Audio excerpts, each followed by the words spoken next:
प्यारे साथियों, आज 11 फरवरी 2026 को हम लोग दिल्ली के जंतर मंतर पर अपनी मांगों को लेकर इकट्ठा हुए हैं और ये अधिकार बाबा साहब अंबेडकर के द्वारा लिखे गए संविधान ने हमें दिया है। और ये अधिकार सिर्फ हमें नहीं दिया, ये अधिकार देश के हर एक उस व्यक्ति को दिया है जो अपने ऊपर हुए अत्याचार, अन्याय, जुल्म, जाति, अपने अधिकारों पे हुए अतिक्रमण पे आंदोलन कर सकता है, विरोध दर्ज करा सकता है, पत्र लिख सकता है, प्रयास कर सकता है कि उसके ऊपर जो महसूस कर रहा है कि ये कानून गलत बना है वो कानून को वापस लिया जाए। मैं अभी लोकसभा में था, बजट पे अपनी बात रख के इसलिए आपके बीच देरी से पहुंचा क्योंकि राष्ट्रपति जी के अभिभाषण पे चर्चा नहीं हो पाई। तो बजट एक महत्वपूर्ण विषय है, बजट पे मैंने अपनी बात रखी और फिर अब मैं आपके बीच में हूं। प्यारे साथियों, मैं अपनी बात को शुरू करते हुए बहुजन समाज में जन्मे सभी संतों, गुरुओं और महान पुरुषों को नमन करता हूं।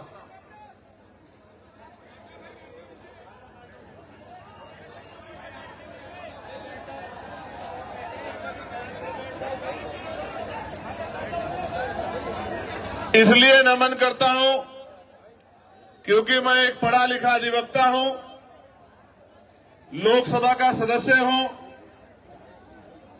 इस देश के इतिहास को जानता हूं और इतिहास से प्रेरणा लेकर ही आप अपने भविष्य को मजबूत कर सकते हैं, अपने वर्तमान को अच्छा बना सकते हैं।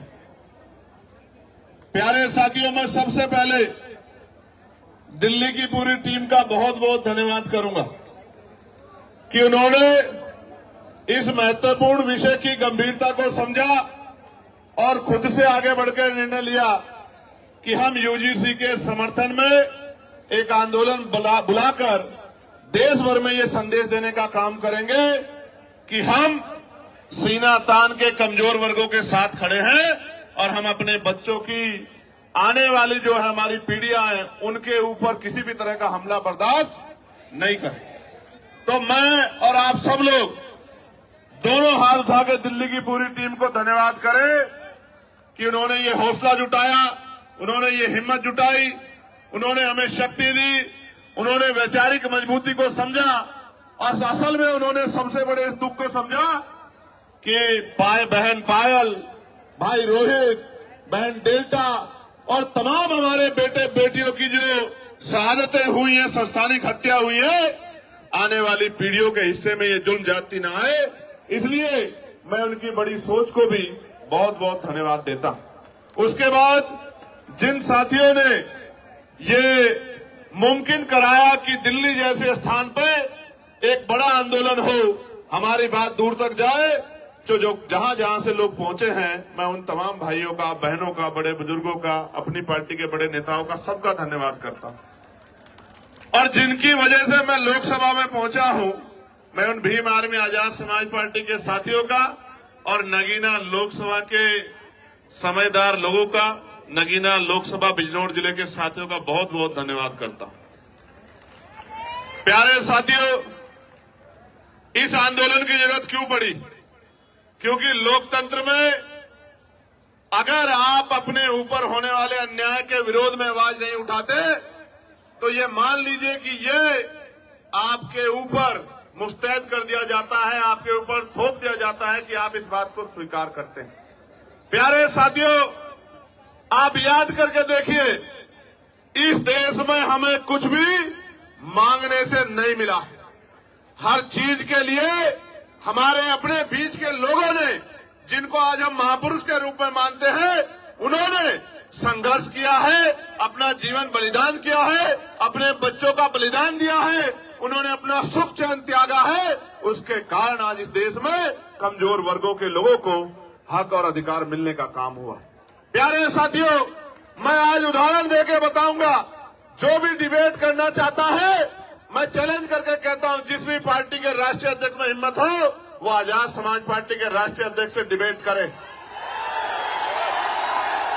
डिबेट करे। मैं सामान्य डिबेट में इसलिए नहीं जाता क्योंकि आजकल चैनलों पे डिबेट का अस्त्र खत्म हो गया है। अपने स्वाभिमान सम्मान की रक्षा स्वयं करनी है, वहां कोई भी आके बैठ जाता है और कुछ भी कहने लग जाता है। हम इतने लोगों का प्रतिनिधित्व करते हैं, इसलिए हमारी जिम्मेदारी है कि हम अपने सम्मान की रक्षा भी स्वयं करें।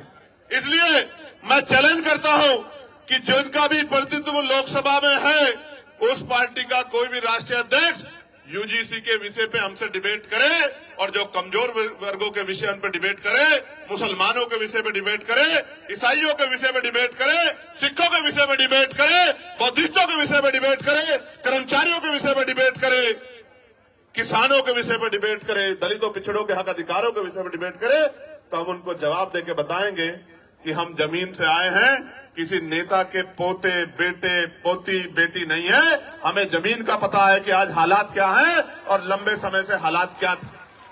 प्यारे साथियों, बड़े गौर से सुनो। नारे तो आप लगा रहे हैं तो बहुत दिनों से, लेकिन खाली नारे से बात नहीं आगे बढ़ेगी।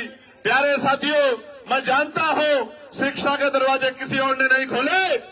अगर राष्ट्रपिता ज्योतिबा फूले प्रयास नहीं करते तो आज हमारे तन पे ये कपड़े नहीं आते। अगर शिक्षा में सबसे बड़ा योगदान किसने दिया है तो राष्ट्रपिता ज्योतिबा फूले ने दिया, मां सावित्रीबाई फूले ने दिया, मां फातिमा शेख ने दिया। प्यारे साथियों, इस देश में जिस आरक्षण को रोज बुरा भला कहा जाता है, हालांकि किसी की हैसियत नहीं है बुरा भला कहने की, क्योंकि जब आप ये कहते हैं, जब आप एक उंगली किसी की तरफ उठाते तो 4 उंगली आपकी तरफ भी जाती है, 3 उंगली एक अंगूठे का रुख भी आपकी तरफ होता है, जो आपको ये बताता है कि एक बार अपने गिरवान में भी झांकिए। जो लोग 10% आर्थिक आधार पर आरक्षण लेते हैं, संविधान के विरोध में जो आया है, वो भी आरक्षण पे सवाल खड़ा कर सकते हैं। किस आधार पे, किस आधार पे? जो लोग सदियों से आरक्षण का लाभ लेते आ रहे हैं, तमाम संस्थानों पे काबिज हैं, जिन्होंने कमजोर वर्गों के लोगों को उनकी दुख तकलीफों के बाद, उनके भूखे पेट के बाद, जब उनकी बच्चों को तन ढकने का अधिकार नहीं था, जिन्होंने उनके आंसुओं के बाद भी, जिनके मुंह से एक शब्द भी हाय का भी नहीं निकला कि इनके साथ गलत हो रहा, वो हमसे सवाल कर रहे हैं। नहीं, आपको कोई अधिकार नहीं सवाल करने का। अगर सवाल करना चाहते हैं तो अपने अंदर पैदा करिए कि आपके अंदर न्याय की क्षमता है, आप न्याय प्रिय हैं, पहले साबित करिए, फिर आके सवाल कीजिए, हम आपके सारे सवालों का जवाब देंगे। प्यारे साथियों, आरक्षण क्या जाति के आधार पर मिलता है, आरक्षण क्षेत्र के आधार पर भी मिलता है। आप जाके देखो, जम्मू कश्मीर में आरक्षण क्षेत्र के आधार पर मिलता है। आप जाके देखो हिमाचल में आरक्षण क्षेत्र के आधार पर मिलता है। आप जाके देखो उत्तराखंड में आरक्षण क्षेत्र के आधार पर मिलता है। कौन कहता है जाति के आधार पर मिलता है? आरक्षण उनको मिलता है जो पीछे रह गए हैं, जिनका प्रतिनिधित्व कम है।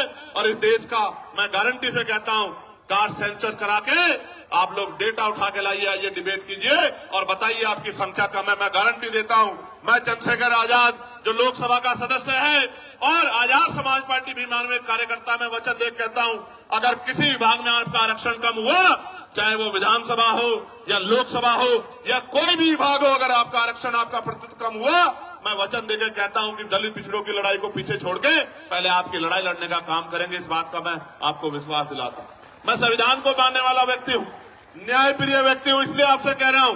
तो मगर सच का सामना तो करना ही पड़ेगा। इस देश में अगर आरक्षण आया सबसे पहले तो 1902 में आया, जिसको छत्रपति साहू जी महाराज ने लागू किया, किसी और ने लागू नहीं किया। कुर्मी वंश के छत्रपति साहू जी महाराज ने लागू किया, उससे पहले तमाम न्याय प्रिय लोगों पे था अवसर, उन्होंने लागू नहीं। इस देश में अगर वोटिंग राइट मिला, इस देश के बहुसंख्यक लोगों को, बालिग लोगों को वयस्क मताधिकार मिला, सार्वभौमिक मताधिकार मिला, इसका श्रेय अगर किसी को जाता है तो वो बाबा साहब अम्बेडकर को जाता है। आपको इतिहास पढ़ना चाहिए। 1919 से पहले इस देश में बहुत कम % लोग वोट करते थे।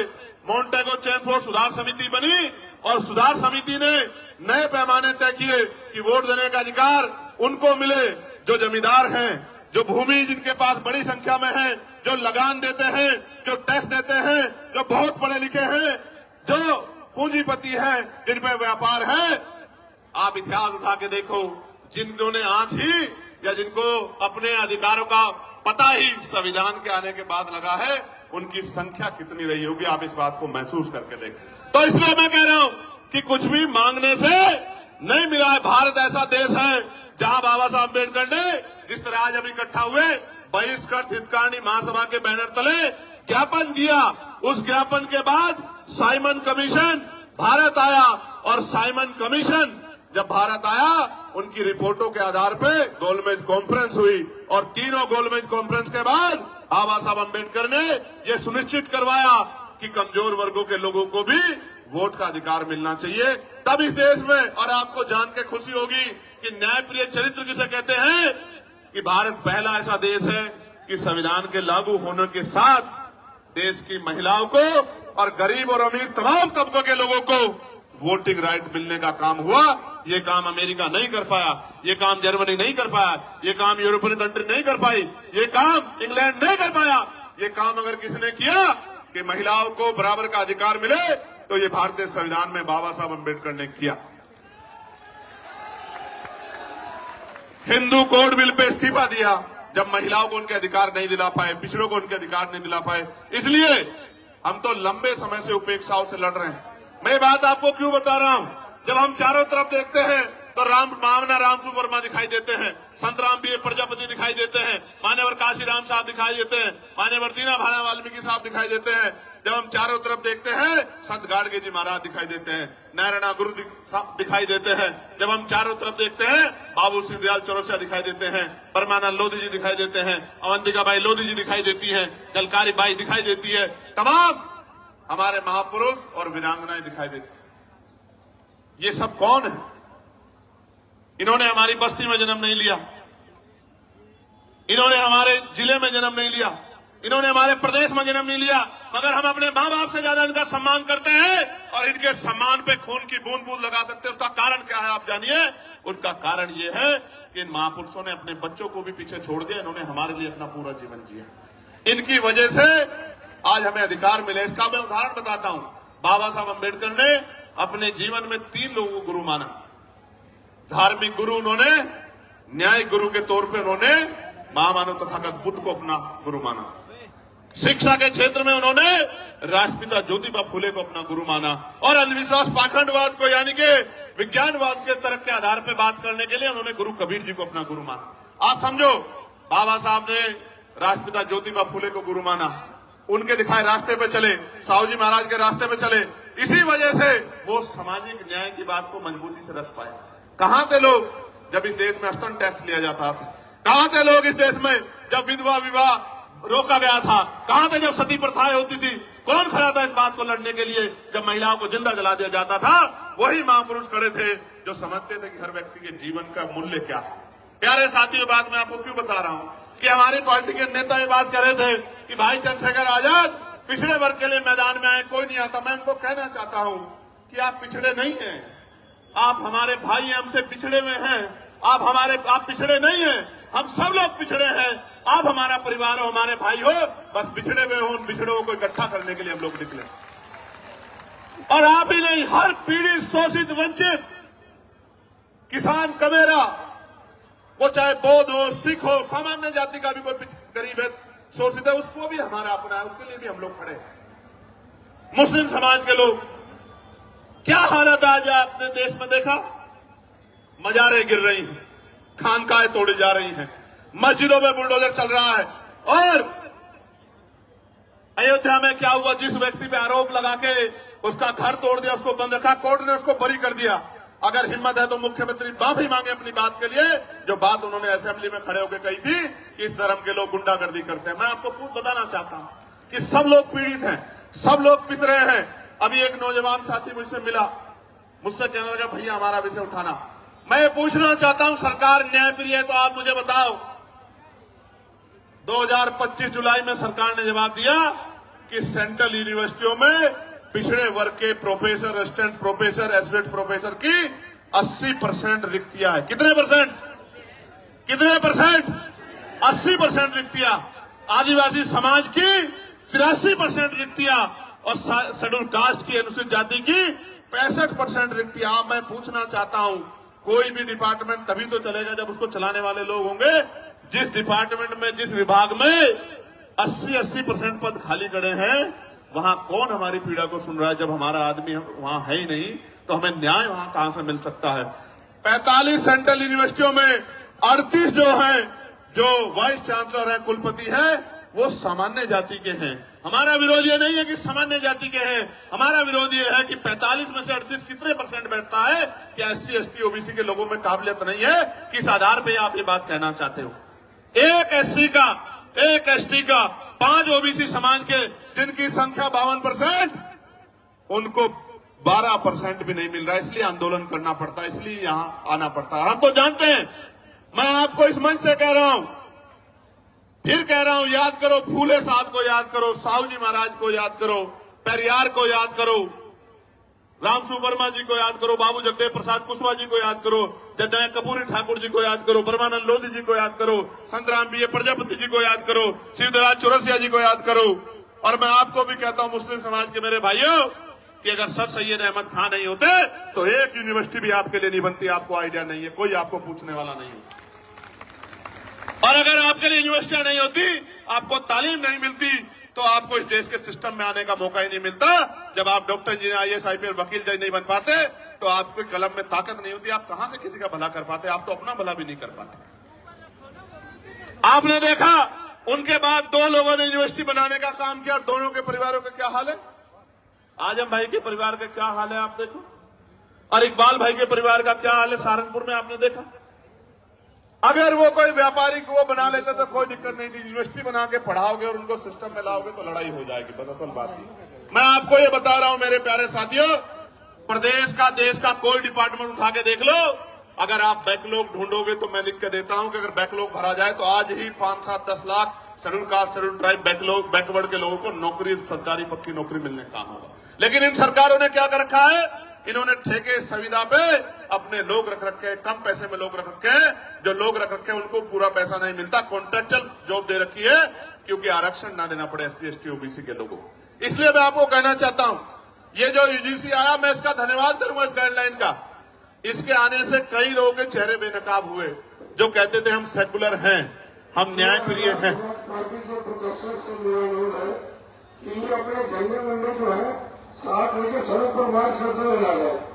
ये जो सम्मानित व्यक्ति बोल रहे हैं, मैं इनसे आग्रह करूंगा, जो एडमिनिस्ट्रेशन के लोग यहाँ हैं, मैं उनसे आग्रह करूंगा कि हमारे जो सीनियर लोग हैं, एक बार उनसे बात कर लें।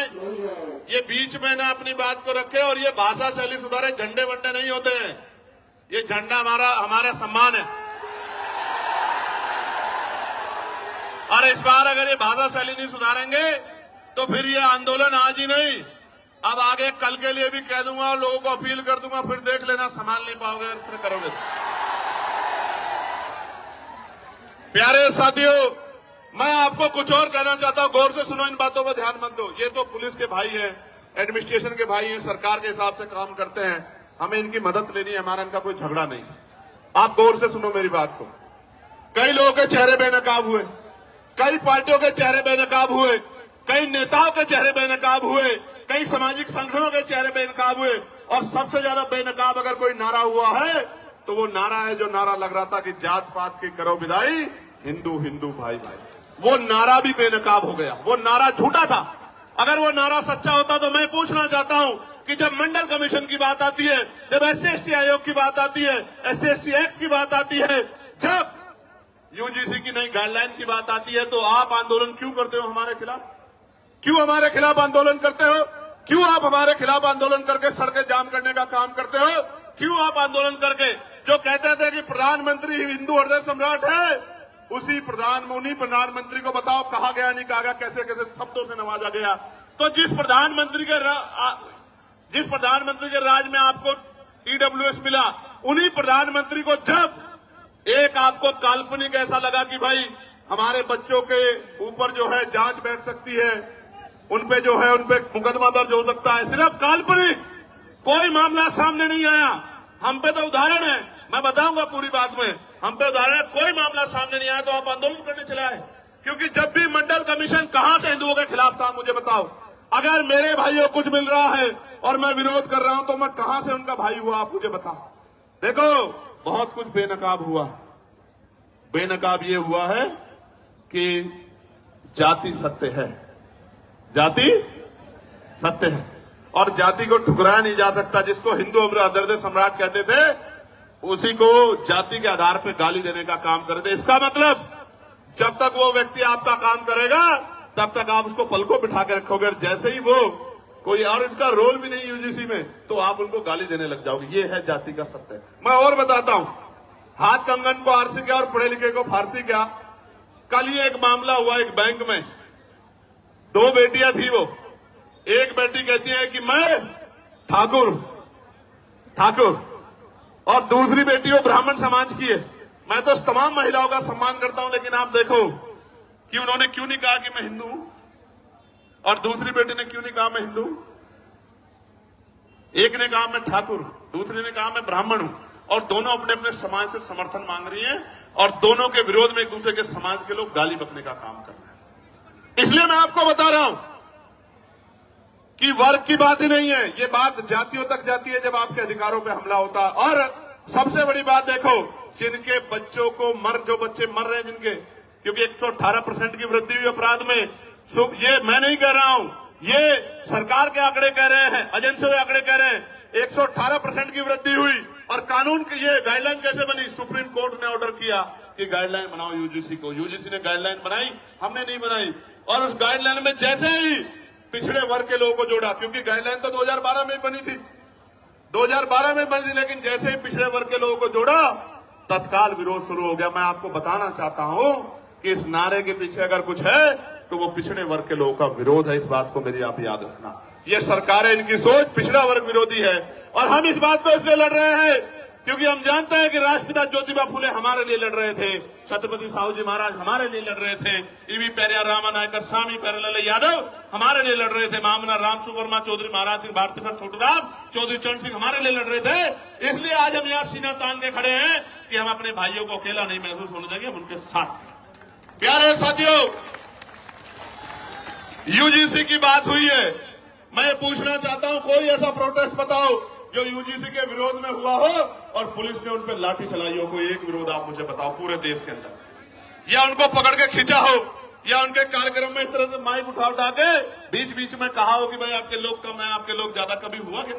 लेकिन जैसे आप लोग आंदोलन करने आए, कहां बीएचयू में, कहां गोरखपुर यूनिवर्सिटी में, कहां लखनऊ यूनिवर्सिटी में, कहां जेएनयू में, कहां डीयू में, आपको पीट भी रहे हैं और पीट के उठा के बंद भी कर रहे हैं। क्योंकि जो समाज प्रभावी होता है, जिनके पास मीडिया होता है, जिनके अधिकारी होते हैं, जिनकी एजेंसियां होती हैं, जिनके पास वॉइस होती है, उनकी छोटी से छोटी बात भी लाखों मील तक दूर जाती है। और जिनकी आवाज नहीं होती उनको हत्या करके लटका दिया जाता है।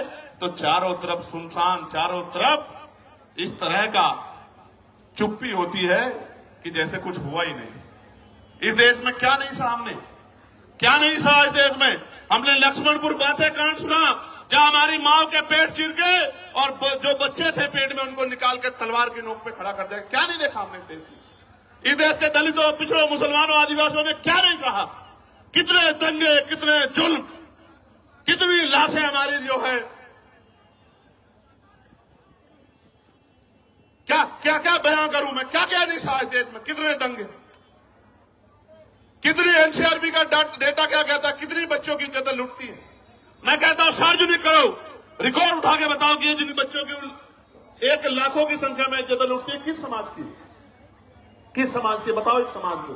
क्योंकि ये समाज सोया हुआ है, इनको नहीं पता कि रोज इनकी बच्चियों को, बेटियों को कहीं ना कहीं प्रदेश में, देश में जुल्म जाति का शिकार होना पड़ रहा है। और जब न्याय मांगने जाते हैं तो लाठियों से स्वागत होता है, अपमानित गालियां दी जाती है। इसलिए मैं कह रहा हूं कि ये नारा तार्किक नहीं है, जो नारा लगा के आपको लंबे समय से बेवकूफ बनाया जा रहा है। ये नारा तार्किक होता तो मैं गारंटी देता हूं कि यूजीसी गाइडलाइन के खिलाफ कोई आदमी सड़क पे नहीं आता। वो कहता कि यूजीसी गाइडलाइन, अच्छा डर कौन, डरेगा कौन? कानून कितने हैं देश में? 302 है, 304 है, 308 है, 307 है।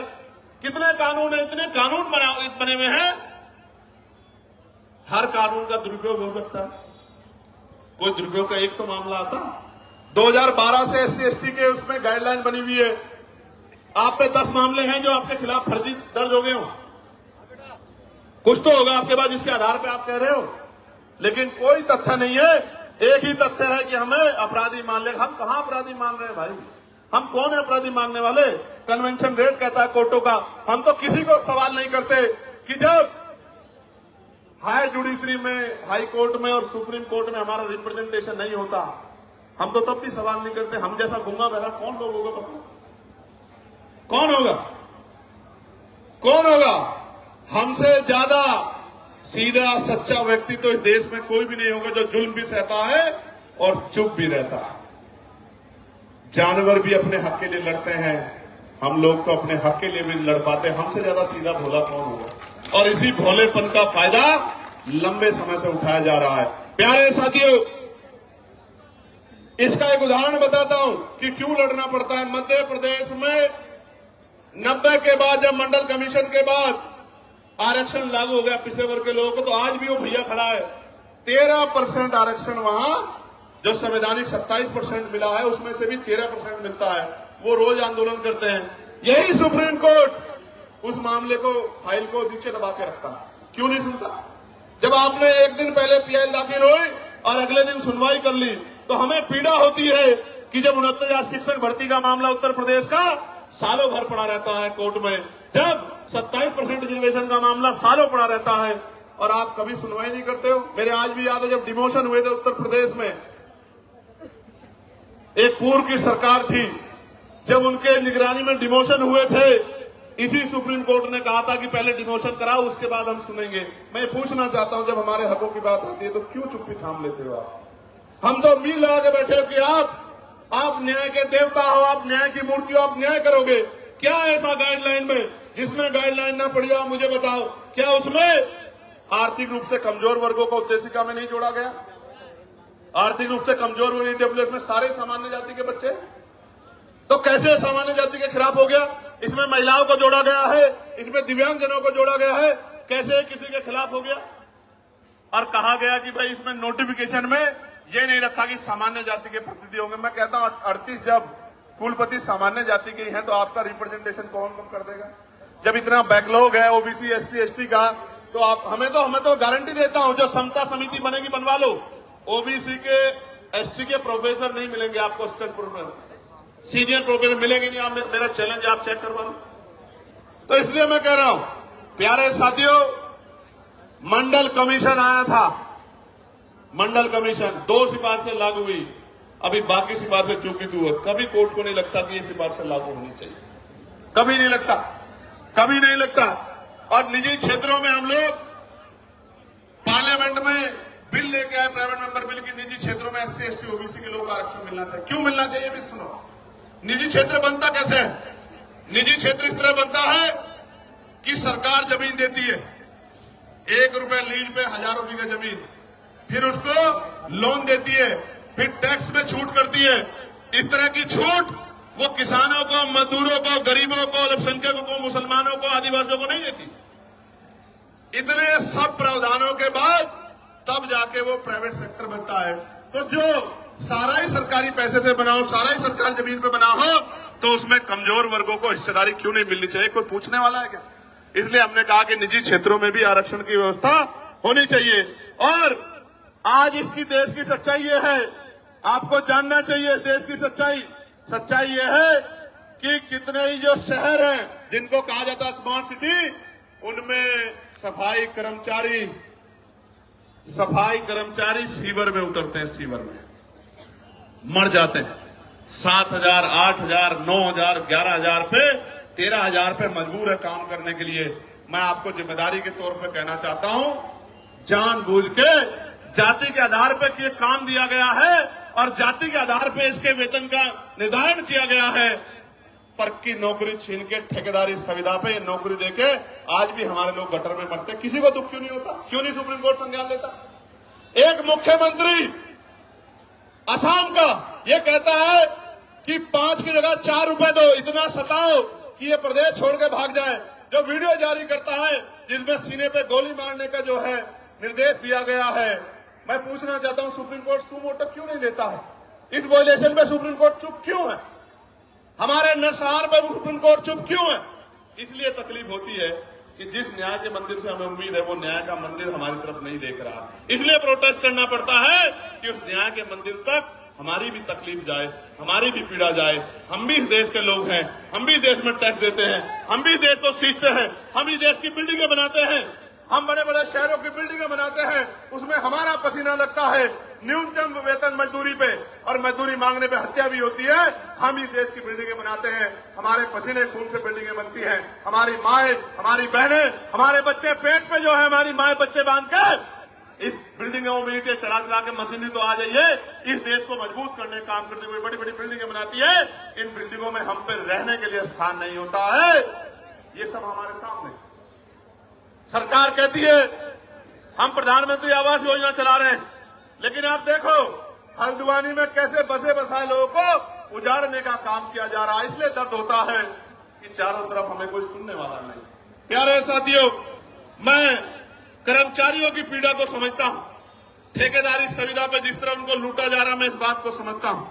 मैंने कहा कि जो भूमिहीन कमजोर हैं, जिनको पट्टे दिए गए थे दलित पिछड़े वर्ग के लोगों को, वो सारे पट्टे छीनने का काम सरकारें कर रही है, गुंडागर्दी कर रही है, भूमाफिया कर रहे हैं। लेकिन सुप्रीम कोर्ट संज्ञान नहीं लेता, और अगर फाइल जाएगी, और मैं दूसरों की नहीं कहता, मैं अपने मामलों को जो अन्याय मेरे साथ हुआ इनको लेकर सुप्रीम कोर्ट जाऊंगा। आप देखना कितने कितने दिन बाद फाइलों का मौका मिलेगा, आप निर्धारण करना। मैं कहा ना प्रत्यक्ष प्रमाण की जरूरत नहीं है। मैं भी जाऊंगा सुप्रीम कोर्ट बहुत जल्दी, अगले 10 दिन के अंदर।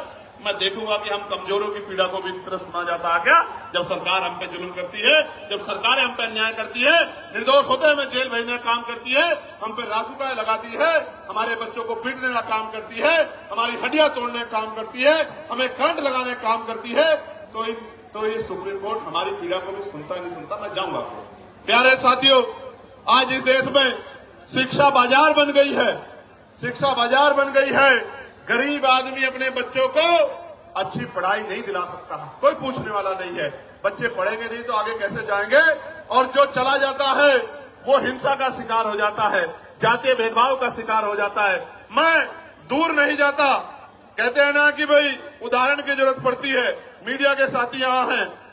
वर्ष 2012 में वर्धमान जो अब सफदरजंग है, महावीर मेडिकल कॉलेज में SC/ST समुदाय के MBBS कर रहे छात्रों को फिजियोलॉजी के लिखित टेस्ट में जाति देखकर जानबूझ के फेल किया गया।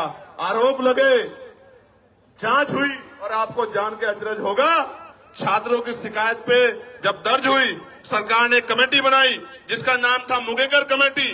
मुंगेकर कमेटी की जांच में पता लगा कि SC/ST के बच्चे के पेपर पे अंकित जाति देख के चुन चुन के फेल किया गया। तो हमारे मन में सवाल क्यों ना पैदा हो कि हमारे साथ कास्ट बेस्ड डिस्क्रिमिनेशन होता है। और ऐसा ही नहीं, कमेटी की रिपोर्ट पे कोर्ट ने उन छात्रों को मात्र पास ही नहीं किया, दोषियों के खिलाफ 10-10 लाख रुपए का मुआवजा देने के लिए आदेश दिए, दोषियों पे कार्रवाई की। मैं इसलिए आपसे कह रहा हूं कि होता है डिस्क्रिमिनेशन, कास्ट बेस्ड डिस्क्रिमिनेशन होता है, इसीलिए तो हम कह रहे हैं। और हमने थोड़ा ही गाइडलाइन बनाई, हमारी पीड़ा को आपने काफना, सुप्रीम कोर्ट के आदेश को आपने सुन के गाइडलाइन बनाई। मैं धन्यवाद करूंगा कि उन गाइडलाइनों को हमारे पढ़े लिखे लोगों ने पढ़ा।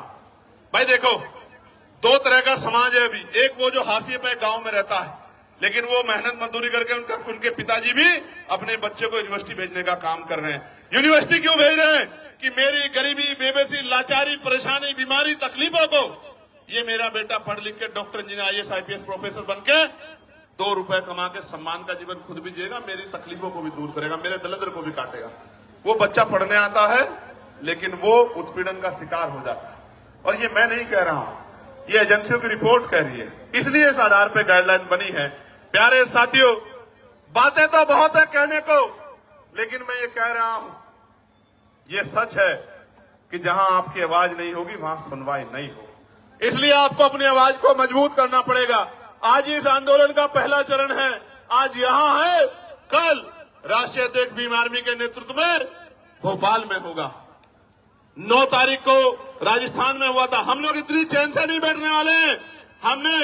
हमें जब मुझसे कोई पूछता है कि चंद्रशेखर भाई कैसे आए जीत के, तो मैं कहता हूं मैं नहीं आया, मेरे लोगों ने मुझे चुन के भेजा है, क्योंकि आज उनकी आवाज को उठाने वाला कोई भी नहीं है। आज उनके दर्द पे, उनकी दर्द पीड़ा पे बोलने वाला कोई नहीं है। मेरी क्या औकात थी कि मैं आ जाता लोकसभा में, मेरे लोगों ने वोट और नोट देके मुझे चुन के भेजा है। मेरी जिम्मेदारी बैठती है कि अगर उनकी तरफ आंच आए, उनकी तरफ उंगली उठे, तो मैं भी बोलूं और अपने साथ के जागरूक लोगों को भी बोलने के लिए तैयार करूं। इसलिए आज ये आंदोलन हो रहा है। प्यारे साथियों, इस देश में संविधान है, आर्टिकल 25-26 है, धार्मिक आजादी है। मैंने आज ही पार्लियामेंट में पूछा कि आप ये बताओ, तमाम त्योहारों पे आप व्यवस्था करते हो, लेकिन भगवान बुद्ध की जयंती पे, संत कबीर जी की जयंती पे, गुरु रविदास जी की जयंती पे, पेरियार जी की जयंती पे, फूले जी की जयंती पे, साहू जी की जयंती पे, तमाम जो हमारे महापुरुष हुए हैं, मुस्लिम समाज में भी हुए, सिख समाज में भी हुए, जैन समाज में भी हुए, बौद्ध समाज में भी हुए, उनकी जयंतियों के अवसर पे, उनके धार्मिक आयोजनों पे आप बजट क्यों नहीं देते हो? बताओ। आप ईद पे क्या बजट खर्च करते हो? आप मुहर्रम पे क्या बजट खर्च करते हो? आप शबे बारात पे क्या बजट खर्च करते हो? क्या इस देश के धन पे कुछ ही लोगों का अधिकार है कि ये देश, ये सरकार सबका साथ सबका विकास के झूठे के नारे के साथ क्यों खड़ी है? ये कहे कि धन तुम्हारा और अधिकार हमारा, धन तुम्हारा अधिकार हमारा, हम अपने लोगों को देंगे, ये सच बताने का काम करें। हम जानते हैं सच क्या है। प्यारे साथियों, मैं लगातार उन विषयों को पार्लियामेंट में उठाने का काम करता हूं। हमारी संख्या कम है, इसलिए मुझे समय कम मिलता है, लेकिन ये संख्या कम हमेशा नहीं रहेगी। ये संख्या हमेशा कम नहीं रहेगी। हमें लड़ाई लड़नी पड़ेगी, और अगर हम चुप रहे ज्यादा दिन तक, वो दिन दूर नहीं है कि हमारी आने वाली पीढ़ियां इस देश में पुनः गुलाम हो जाएगी। गुलामी की बेड़ियां काटने के लिए हमें संघर्ष करना पड़ेगा, और क्रांति की ज्वाला में अपना बलिदान देने के लिए सतत तैयार रहना पड़ेगा, क्योंकि महापुरुषों ने संघर्ष किया था तो हम लोगों को अवसर मिला है, और अगर आज हम लोग संघर्ष करेंगे तो आने वाली पीढ़ियों को अवसर मिलेगा। और अगर हम लोगों ने चुप्पी थाम ली, निजी स्वार्थों में चुप हो गए, जिस तरह हमारे कुछ नेताओं ने अपने लोगों का हाथ छोड़ के और ये कहा कि भाई हम इनके साथ हैं, मैं कहना चाहता हूं आपको सबके साथ रहना चाहिए, लेकिन गलत को गलत और सही को सही तो कहना चाहिए। अगर गलत होता तो मैं भी उनकी बात करता, लेकिन जब गलत नहीं है तो सिर्फ वोट के लिए आप उधर चले गए। जब आप पावर में नहीं हो तो आज आप उधर जाके खड़े हो गए हो, कल आप पावर में होंगे तो मैं कैसे उम्मीद करूं कि आप हमारे लोगों के बारे में सोचोगे। ये बहुत बड़ी चिंता हमारे समाज के सामने, हम गरीब, कमजोर, दलित, पिछड़े मुसलमानों के सामने देश में आ गई। प्यारे साथियों, चारों तरफ अंधेरा है, चारों तरफ चुप्पी है, सब लोग आंखें बंद करके बैठ गए हैं। ऐसे दौर में अगर हम लोगों ने भी आंखें बंद कर ली तो मैं लिख के देता हूं कि लड़ने की हिम्मत टूट जाएगी। मेरी बात को आप याद रखें। जब मैं ये लड़ाई लड़ रहा हूं, आपको नहीं पता इसके बाद मुझे क्या मिलेगा। मीडिया में जो उस तरह की सोच के लोग हैं, वो मेरे खिलाफ राजनीतिक प्रोपगंडा चलाएंगे, झूठे प्रोपगंडे चलाएंगे। वो जो अधिकारी उस सोच के हैं, वो मुझे, मेरी पार्टी कार्यकर्ताओं को तोड़ने की कोशिश करेंगे, झूठे मुकदमे लगाएंगे। लेकिन मैं आपको बताना चाहता हूं, जीवन एक बार मिला है, जीवन बार बार नहीं मिलता। मौत कल की आती आज आ जाए, हम अपने लोगों के हितों से किसी भी कीमत पे समझौता नहीं करेंगे। और अगर हम जैसे लोग चुप हो गए, हम जैसे लोग बैठ गए, तो मैं लिख के देता हूं कि फिर कोई हिम्मत नहीं कर पाएगा कि वो लड़ाई को लड़ ले। प्यारे साथियों, लड़ाई बड़ी महत्वपूर्ण है। आज आपने इतनी बड़ी संख्या में जुटकर ये संदेश सरकार को दे दिया कि आप लोग कमर कसे हुए बैठे हो, मेरे एक आदेश का इंतजार कर रहे हो। मैं आपको विश्वास दिला के बताता हूं, चंद्रशेखर आजाद के लिए, आजाद समाज पार्टी के एक सिपाही के लिए, हमारे नेताओं के लिए, कार्यकर्ताओं के लिए समाज हित पहले है, व्यक्तिगत हित बाद में है। हम मिट तो सकते हैं, लेकिन समाज के हितों से समझौता करके झुक नहीं सकते। मेरी बात को आप याद रखें। मैं अकेला व्यक्ति था, भंते जी यहां बैठे हैं, मैं अकेला व्यक्ति था जिसने बीटी एक्ट के खिलाफ आवाज उठाई कि बीटी एक्ट 1949 खत्म किया जाए, क्योंकि उसमें बौद्धिक समाज के लोगों के साथ अन्याय हो रहा। प्यारे साथियों, ये बातें मैं आपको इसलिए बता रहा हूं कि आपको जागरूक होना पड़ेगा।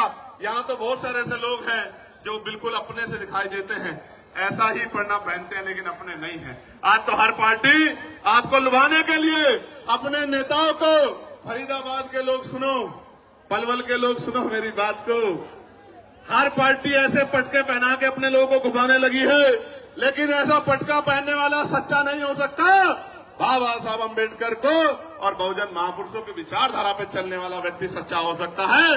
नीला पटका तो बाजार की हर दुकान पर मिल जाएगा, कोई भी पहन घूम जाएगा।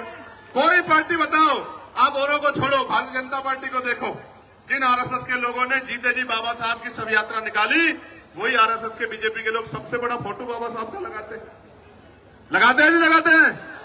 तो अगर बाबा साहब की फोटो लगाने वाला सच्चा है, नीला पटका पहनने वाला, मात्र नीला पटका पहनने वाला सच्चा है, तो हर वो व्यक्ति सच्चा है जो वोट के लिए आपको जय भीम कर रहा है या नमस्कार कर रहा है। मैं आपको कहना चाहता हूं मेरे लोगों, ये वोट का अधिकार नहीं होता, ये वोट का अधिकार नहीं होता तो ये अमीर लोग आपकी बस्तियों में नहीं आते मेरे लोगों। ये वोट का अधिकार नहीं होता तो ये अमीर लोग आपकी गलियों में नहीं आते, आपके घरों में नहीं जाते। और आप देखो किस तरह की व्यवस्था है कि आज भी अगर भेदभाव नहीं है तो बहुत सारे नेता जाके कमजोर वर्गों के घरों में खाना खाने का नाटक क्यों करते हैं भाई? खाना खाने का नाटक क्यों करते हैं? इसलिए करते हैं कि वो एहसास कराना चाहते हैं कि हम बदल रहे हैं। आप बदलते तो हमारे खिलाफ विरोध क्यों करते?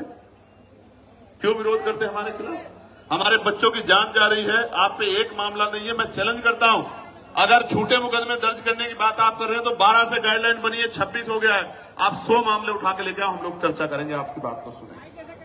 लेकिन मैं मानता कि अगर आपने यूनिवर्सिटी में बैठे अध्यापकों ने, प्रोफेसरों ने, यूनिवर्सिटी में पढ़ने वाले उन बच्चों ने जो आज डर रहे हैं, अगर आगे बढ़ के उन्होंने कहा होता कि डिस्क्रिमिनेशन हो रहा है, कानून बनाओ, तो मैं स्वागत करता कि आपका चरित्र न्याय प्रिय है।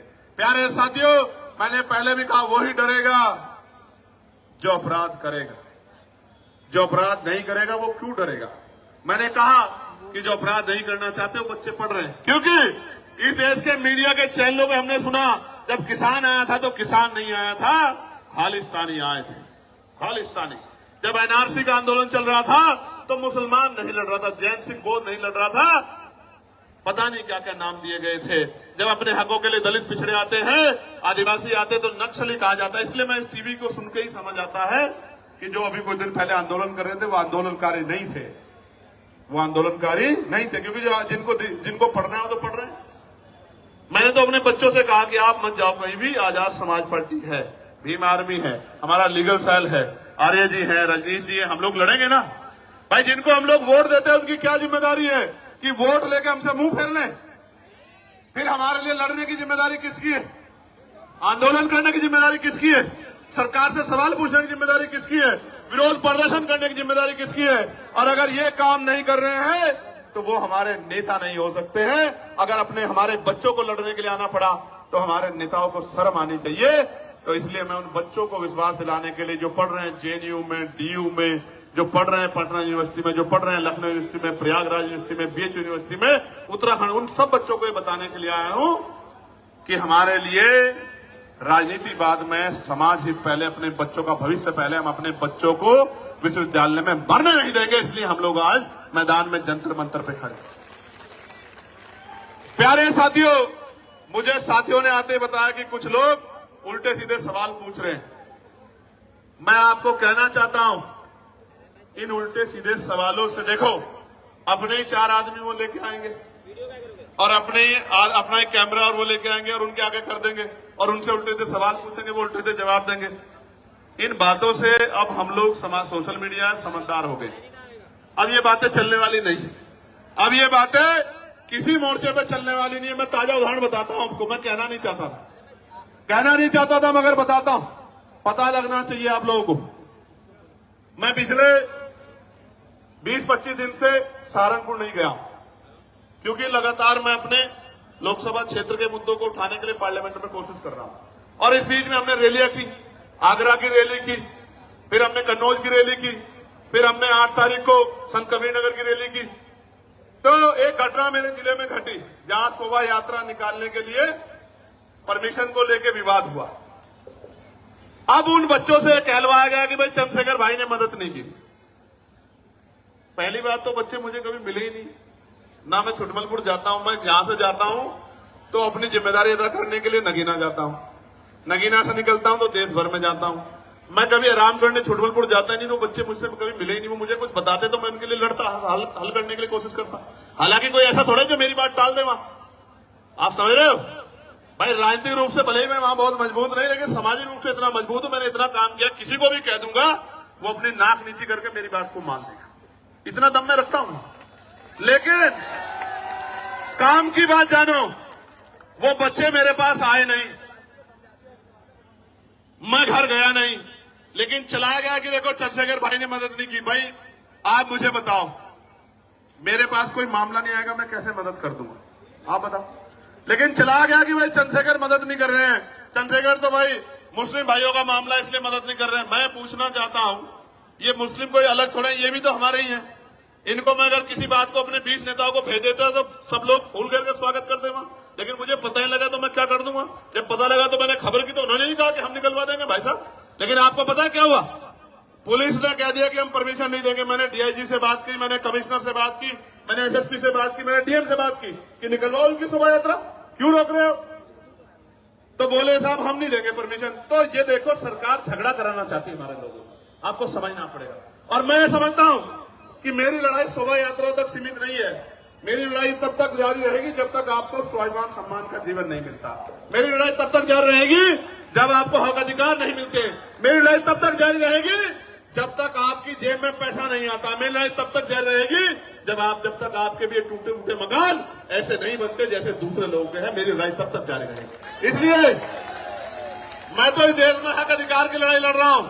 जो लोग मेरा मुकाबला नहीं कर सकते, आजाद समाज पार्टी भीम आर्मी के नेताओं का मुकाबला नहीं कर सकते, वो जानबूझ के इस तरह के षड्यंत्र करके तमाम तरह की चीजों के प्रयास करते हैं। मैं उनको कहना चाहता हूं, खूब प्रयास करो, समय बदल गया है।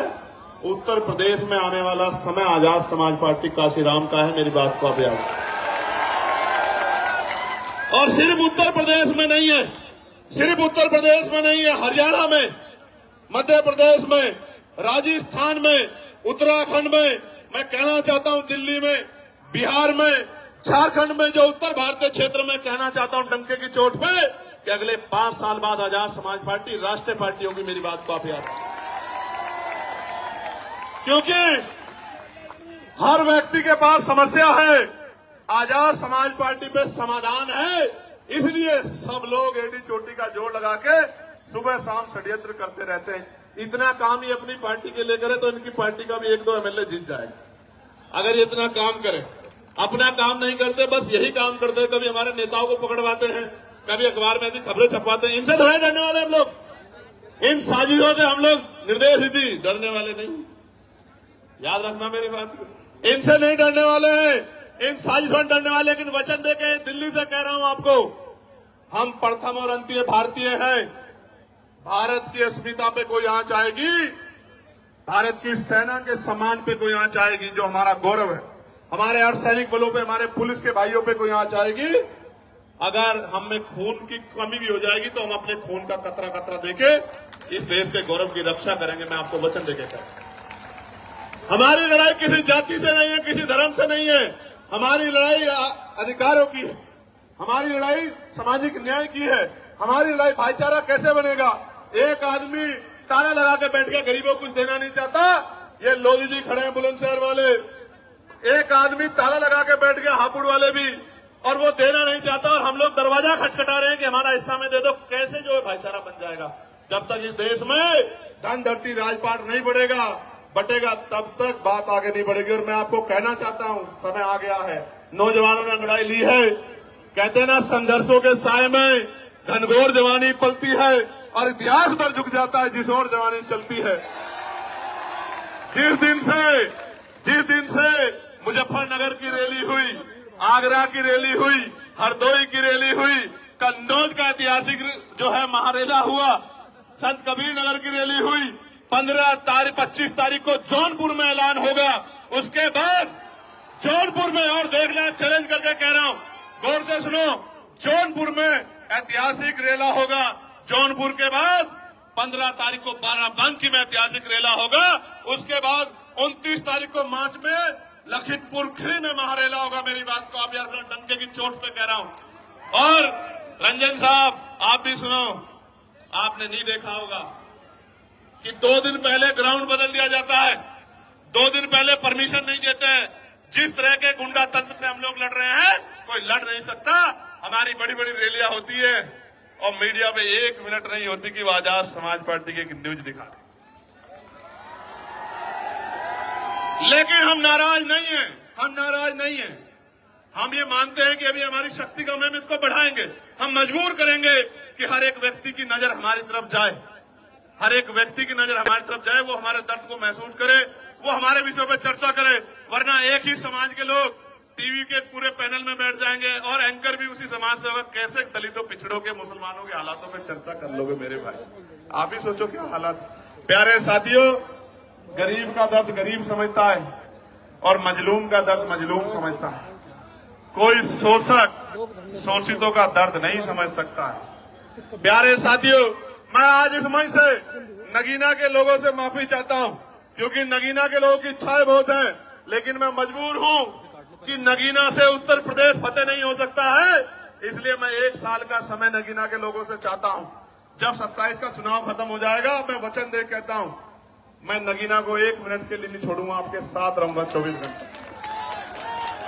लेकिन अभी आप अपने दिल पे हाथ रख के बोलो और बताओ, क्या नगीना का, मात्र नगीना को मेरी जरूरत है या पूरे उत्तर प्रदेश में जाके जन जागरण की जरूरत है? आप बताओ। देखो, मेरे पास अभी 5 करोड़ की निधि है और वो ट्रांसपेरेंट है। मैं चैलेंज कर कहता हूं, अगर मेरी साख पे कोई सवाल खड़ा कर देगा तो जो वो सजा देगा उसको मान लूंगा। वो सबके सामने है। मैं कोशिश करता हूं कि किसी का काम जो जरूरी है वो ना रुके। मैं फिर कह रहा हूं, ये 5 करोड़ में सीमित हूं मैं। जिस दिन राजकाज बनेगा, सिर्फ नगीना नहीं, जिस चीज पे आप हाथ रख दोगे कि भाई ये काम होना चाहिए, मैं गारंटी देता हूं वो काम करके दिखाएंगे आप मेरी बात। इसलिए प्यारे साथियों, 1 साल का समय दे दो। 1 साल, इतने साल जुल्म सहाया, आपको बिल्कुल अलग रखा। 1 साल का समय दे दो। 1 साल के बाद आपकी तरफ एक भी शिकायत की सुई नहीं आने देंगे। इस बात का मैं आपको विश्वास दूं। प्यारे साथियों, शामली भैंसवाल के लोग धरने में बैठे हैं। कुछ लोग यहां भी आए हैं हमारा समर्थन करने। मैं उनका बहुत समर्थन करता हूं। उनकी जो मांग है आप बताइए, हम लोकसभा के पटल पे भी उठाने का काम करेंगे और उनको जाके मजबूती देने का भी काम करेंगे। प्यारे साथियों, अंत में जब मैं अपनी बात को खत्म करूंगा तो मैं आपसे भी कुछ उम्मीद करके आया। बताओ, मेरी मदद करोगे नहीं करोगे? और मेरी मदद का मतलब क्या है? सुनो, मेरी मदद यानी कि आपकी खुद की मदद। गौर से सुनना। आज हमने, किसी को नहीं पता था हमारा प्रदर्शन यहां होता है तो पूरा कनॉट पैलेस, पूरा ये क्षेत्र जाम हो जाता है। इस बात को पूरा प्रशासन, पुलिस जानती है। आज हमने चुनिंदा लोगों को, ये भी हजारों संख्या में हो गए हैं, अलग अलग स्टेट से बताया कि उनको जाकर किस तरह लड़ाई लड़नी है। राजस्थान के कुछ साथी दिख रहे हैं, हरियाणा के कुछ साथी दिख रहे हैं, यूपी के कुछ साथी दिख रहे हैं, मध्य प्रदेश के कुछ साथी दिख रहे हैं, इसी तरह उत्तराखंड के साथी भी दिख रहे हैं। दिल्ली का तो बारंबार हम लोग धन्यवाद करते हैं। बिहार के साथी दिख रहे हैं। मैं आपको ये कहना चाहता हूं, गौर से सुनो, मैं आपको ये कहना चाहता हूं, अंत में गौर से सुनो, मैं आपसे क्या चाहता हूं। आप यहां से जब घर लौटो तो इस बात को समझो कि political power is the master की। जब तक राजनीतिक सत्ता हमारे पास नहीं होगी तो हमारे हितों में फैसले नहीं होंगे, पॉलिसियां नहीं बनेगी। मैं आपसे, आप उससे मेरे खून का कतरा कतरा ले लो फौजी साहब, लेकिन मैं आपसे आग्रह कर रहा हूं कि गली मोहल्लों में जाके अपने वोट को संगठित करके अपनी ताकत 2027 में उत्तर प्रदेश के अंदर बना। और मैं बड़ी बात नहीं कह रहा हूं श्री जी, एक मौका आप आजाद समाज पार्टी काशीराम को मिलने दो। मैं वचन देके कहता हूं, विश्वास से कहता हूं, पूरी हिम्मत से कहता हूं कि जो लोग आज हमारे साथ नहीं है वो भी ये कहेंगे कि हम उसका विरोध भले ही कर सकते हैं, उस पार्टी का, उसकी पॉलिसी का, लेकिन उनका काम में मुकाबला नहीं कर सकते। ऐसा काम करके दिखाएंगे। मेरी बात को आप याद रखें। प्यारे साथियों, मैं पुलिस के भाइयों का बहुत धन्यवाद दूंगा। एड्रेस मुझे भी नहीं पता अभी है। 1 मिनट, एक आदमी को बोलने दो। आजमगढ़ वाली होगी, अभी बाद में देंगे आजमगढ़ को मौका। अभी आप ये सुनो, 25 तारीख को जौनपुर में कार्यक्रम है, रैली, एक बात। और 25 तारीख के बाद 15 तारीख को, 15 मार्च को रैली है बाराबंकी लखनऊ के पास, और 29 मार्च को है लखीमपुर खीरी, और 5 अप्रैल को है उत्तराखंड के साथियों को भी मौका दिया है कि वो भी अपनी शक्ति को इस बार दिखा दें। बहुत दिन हो गए हैं उनको भी, क्योंकि इस बार उत्तराखंड से भी हमारा प्रतिनिधित्व आने वाला है, ऐसा भी मेरा विश्वास है। प्यारे साथियों, आप यहाँ जुटे हो, बड़ी ताकत दी आपने आके, इतनी छोटी कॉल पे इतनी मजबूती से आपने आंदोलन किया। 500 लोगों के आंदोलन को 50 बार टीवी में दिखाया जाता है, 5 लोगों के आंदोलन को ब्रेकिंग न्यूज में दिखाया जाता है। आशा और उम्मीद है कि आज आपकी तरफ भी मीडिया की निगाह जाएगी, ऐसा मेरा विश्वास है। भले ही वो निगेटिव वे में जाए, भले ही वो निगेटिव वे में जाए, भले ही वो ये कहे कि बहुत शोर शराबा था, नौजवान पेड़ों पे चढ़ गए थे, पुलिस बार बार रोक रही थी, इस तरह की सारी बात करें, लेकिन कभी कभी आपके खिलाफ जो साजिश होती है उससे भी लोकतंत्र में आपका प्रचार होता है, तो इससे घबराने की जरूरत नहीं। प्यारे साथियों, ऐसे मुट्ठी बंद करो मेरे साथ सब लोग, जहां तक मेरी आवाज जा रही है मुट्ठी बंद करो। जय भीम, जय भारत, जय संविधान, जय मंडल, जय जोहर। आवाज दो, आवाज दो, यूजीसी गाइडलाइन लागू करो, कुर्सी खाली करो, यूजीसी गाइडलाइन लागू करो, कुर्सी खाली करो, बाक लोग भरो, बाक लोग भरो, कुर्सी खाली करो, किसानों को एमएसपी की लीगल गारंटी दो, वरना कुर्सी खाली करो, निजी क्षेत्रों में SC ST OBC को आरक्षण दो, वरना कुर्सी खाली करो, प्रमोशन में रिजर्वेशन SC ST OBC को लागू करो, वरना कुर्सी खाली करो, पुरानी पेंशन बहाल करो, गरीबों की जमीन लूटना सरकारें बंद करें। बंद करो, बंद करो। एक अंतिम बात, यूजीसी पे सरकार का पक्ष भी आपको जानना चाहिए। शांत होकर सुनो भाई, बहुत इंपॉर्टेंट है बात।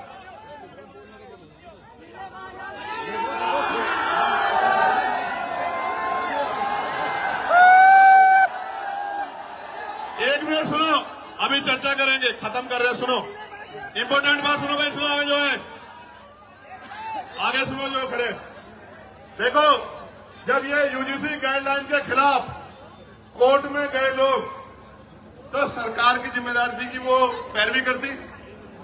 आप क्योंकि सुप्रीम कोर्ट की जो कार्रवाई है वो भी अब ऑनलाइन है, तो सॉलिसिटर जनरल जो है हमारे, उन्होंने एक शब्द नहीं कहा कि भाई ये होना चाहिए, इसमें कोई कमी नहीं है। अगर वो बोलते तो मानते सरकार इस पक्ष में थी। गौर से सुनो, क्योंकि जब किसानों के खिलाफ कानून बने और किसान आए कोर्ट में, तो सॉलिसिटर जनरल की खूबियां गिना रहे थे, 370 पे खूबियां गिना रहे थे, 3 तलाक पे खूबियां गिना रहे थे और तमाम कानूनों पे खूबियां गिना रहे थे। लेकिन यूजीसी की गाइडलाइन पे जब रोक लग रही थी, तो जेब में हाथ डाल के खड़े थे। मुझे बड़ी तकलीफ होती है कि जिनको हम रहनुमा समझते हैं वही हमें मारने के पीछे तले। और बाजों की तरफ मत देखो,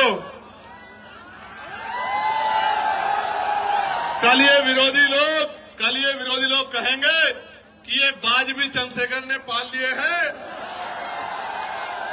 ये बाज भी चंद्रशेखर जी की मदद करने के लिए पहुंच जाते। भाई मैंने किसी को नहीं कुछ भी कहा है, मैं तो प्यार बांटने के लिए निकला हूं, लोगों को जोड़ने निकला हूं। अगर इंसानों के साथ पक्षी भी जुड़ रहे हैं तो मैं क्या कर सकता हूं मेरे भाई को। प्यारे